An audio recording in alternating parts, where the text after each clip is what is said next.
Get ready to be taken on a tropical journey through the most beautiful destination that I have come across in all my 3 years of travel. This right here is the Philippines.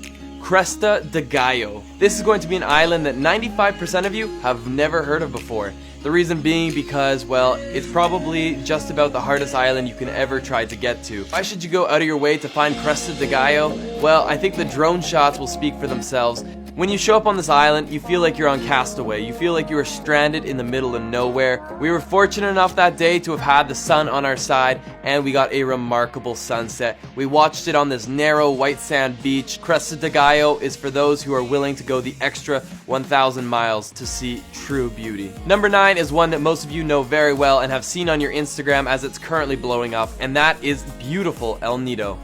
El Nido is one of the most talked about destinations in all of the Philippines, and with that being said, that's why it's not making the top 3 and not even the top 5. Incredible, dramatic limestone mountains just jutting out of emerald blue waters. It really makes no sense how everything that's beautiful is in one place, but that is what El Nido is all about. There's one other thing that you cannot miss if you go to El Nido, and that is the beach called Nacpan, the most beautiful beach in the entire world. Number 8 is the island of Bohol. Bohol is one of the most diverse islands you will see. High-end hotels, hostels, everything is here in Bohol, and that is one of the reasons I love it so much. And in the more southern tip of the island, you have Alona Beach, and this is probably where I would recommend you stay. All sorts of different hotels and accommodations.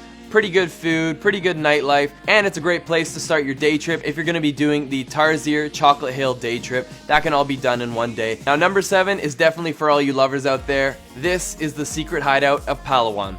Port Barton is in between El Nido and Puerto Princesa, and it's only about a 4-hour drive away from El Nido. It's definitely one of my recommended places for you if you're the kind of person that wants to relax, that wants to have a romantic retreat and do a whole lot of nothing. How I best describe Port Barton is candlelit dinners on the beach and lights out by like 9 p.m. For number 6, I'm actually going to do a 2-part because these 2 islands are very close by and they would definitely make an incredible trip. But let's start it off by talking a little bit about Tablas, a place that is literally so unknown that I have to say I feel a little bit proud that I even found it. Tablas is a dormant but beautiful island. It's made for you to explore. Bring your friend, get a scooter, and go explore this island because it has so much to offer. Incredible white sand beaches, beautiful sunsets, you will find it all here in the island of Tablas. Just a short 1-hour boat ride away from Tablas is the island of Romblon, and on Romblon is one of the most beautiful beaches I've ever seen. This is Bon Bon Beach. These are the moments that live with you for the rest of your life, and it made coming all the way off the beaten path completely worth it. With that being said, it's actually not that hard to get here. Even though these 2 islands are definitely off the main tourist path, they are actually super easy to get to. Number 5 is the extremely underrated Dumaguete. And I've actually had the pleasure of going to Dumaguete on 2 separate occasions. And the great thing about Dumaguete is not necessarily Dumaguete itself, but what surrounds it. It has Apo Island, which literally means Sea Turtle Island. It has Siquijor Island, which is a remarkable voodoo witchcraft island that has slowly become more popular by tourism. It's also relatively close to one of my favorite discoveries in the entire country, known as Manjuyud Sandbar, or as I tried to coin it, the Maldives of the Philippines. Number 4 is Bantian Island, one of the islands I love most in the entire world. This is like Boracay before Boracay blew up.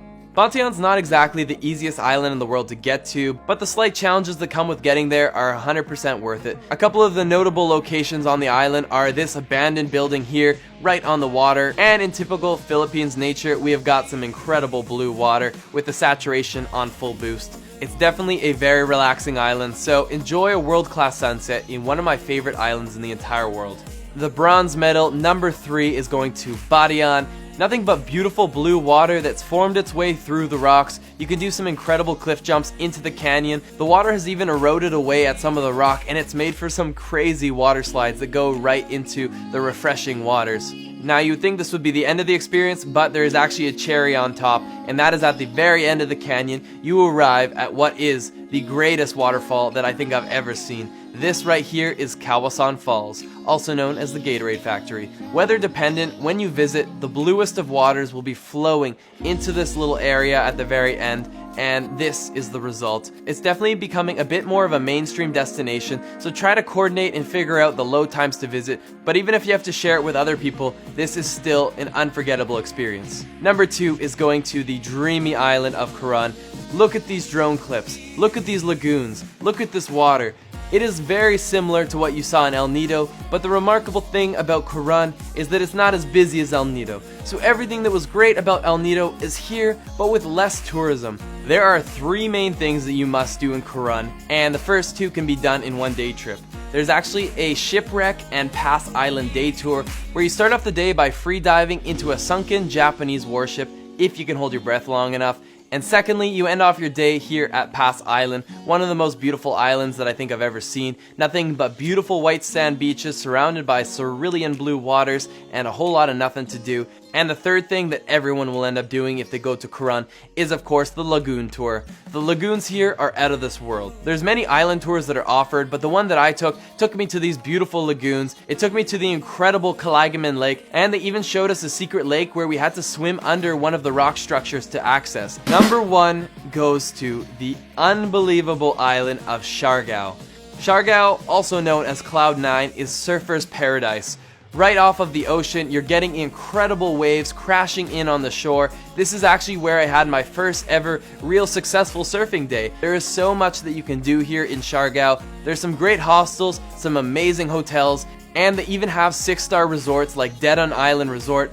There's the emerald green Sugba Lagoon, the incredible rock pools of Magopunko, one island that's surrounded by other beautiful islands. There's Naked Island, which, by the way, it's probably frowned upon to be naked there. There's Guyam Island, and several others that will all be fit into your island hopping tour, so that's for you to explore and find out. Good nightlife, chilled vibes, all in one place. This is Siargao, and that is the reason it is my number 1 must-see place in the Philippines.